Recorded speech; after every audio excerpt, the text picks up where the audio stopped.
বাহিরের খাবারের স্বাদ বেশি তো এইজন্য ঘরের খাবার উনাদের পছন্দ হয় না। শুধু উনাদের না, আমার মনে হয় প্রত্যেক বাচ্চা-কাচ্চার এই একই অবস্থা। আসসালামু আলাইকুম সবাইকে। আশা করছি আপনারা ভালো আছেন। আলহামদুলিল্লাহ আমিও ভালো আছি। তবে আমার বাচ্চা-কাচ্চা ২ টাই অসুস্থ। আর অসুস্থ হবে না কেন? এরা এত পরিমাণে বাহিরের খাবারের প্রতি মানে কি নেশাগ্রস্ত কি আর বলবো। ছোটবেলা থেকে নিষেধ করতাম শুনতো, আর এখন একটু বড় হয়েছে যে এই জন্য আর কোনো নিষেধাজ্ঞা শোনে না। বাহিরে গেলেই তাদের এই বাহিরের এই চকলেট আর এই চিপসের প্রতি মানে কি আর পুরা পাগল হয়ে যায় নেওয়ার জন্য। যদি না করি তাহলে ওখানেই কান্নাকাটি। আমার মনে হয় যে দুনিয়ার বুকে মনে হয় চিপস আর চকলেট ছাড়া উনারা খাওয়ার কোনো জিনিসই আর চোখে দেখে না। তাহলে এটা কোনো কথা? আর এটা শুধু আমার ২ টা না, এটা আমাদের আসলে প্রত্যেকটা বাচ্চা-কাচ্চা এরকমই। আর আমরা মায়েরা একটু জেদ করলেই সেটা শুনি। কিন্তু এই যে এখন এগুলার ফল আমরা ভোগ করতেছি। এটার গ্যাসের প্রবলেমের থেকে পেট খারাপ শুরু হয়েছে। ছোটটারও সেম অবস্থা।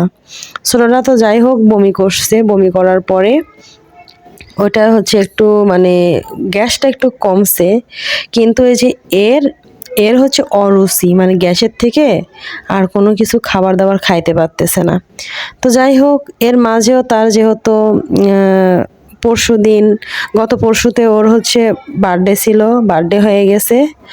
তো ওর খালামণি একটা ওকে যে গিফট দিছে, ঘড়ি, অনেক সুন্দর একটা গিফট আর কি। এটাই সে লুকায় লুকায় দেখতেছিল।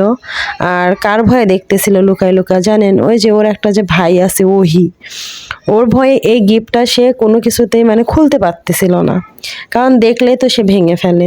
আর আমার ছেলের হাতের সাথে যে কি আছে, যে কোনো জিনিসই দেখবে তো ভাঙবে। ২ দিনও তার কোনো জিনিস যায় না। তো আমার মেয়ের নাকি এটা অনেক পছন্দ হয়েছে। সে সকালবেলা ঘুম থেকে ওঠার পরে এটা নিয়ে খেলতেছিল। আর এদিকে এই যে ভদ্রলোক রাজকুমার, রাজপুত্র আমার, এটা উঠে পড়ছে ঘুম থেকে। আর আজকে কেন জানি সে একা একাই ব্রাশ করছে এবং একাই হাত মুখ ধুইছে, আবার একাই গিয়ে গামছা দিয়ে মুছতেছিল। বুঝতেছিলাম না যে এতটা ভালো কেমনে হইলো অসুখ থেকে ওঠার পরে। তারপরে আলহামদুলিল্লাহ এভাবেই যেন চলে।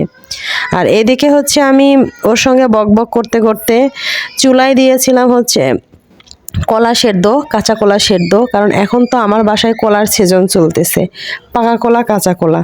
তো এটা দেখলাম যে পুড়ে গেছে, নাকে একটু গন্ধ আসতেছে। এসে দেখি যে হ্যাঁ যেরকম পুড়ে গেছে, অতটা পুড়ে নাই, খাওয়া যাবে। তো এটা এখন ভর্তা করব। আর এদিকে যে সন্ধ্যার পরে কি হইলো, একটু সুস্থ হয়েছে। যাই হোক ২ জনেরই তো পরীক্ষা শুরু হয়েছে। আর এটাকে তো পরীক্ষা দেওয়াতে পারতেছি না। আর বড়টাকে ছোটটাকে দুটোটাকেই বাসাতেই পড়াশোনা এখন করাচ্ছি বর্তমানে। আর অসুস্থ হইলে একটা মানে মায়ের যে কতটা কষ্ট হয়, আর আসলে আমরা মায়েরা সেটা বুঝি না। আর বাচ্চারা বায়না করে আর আমরা শুধু বাইরের জিনিস খাওয়াই। তবে আমি আর না, ওদেরকে একদম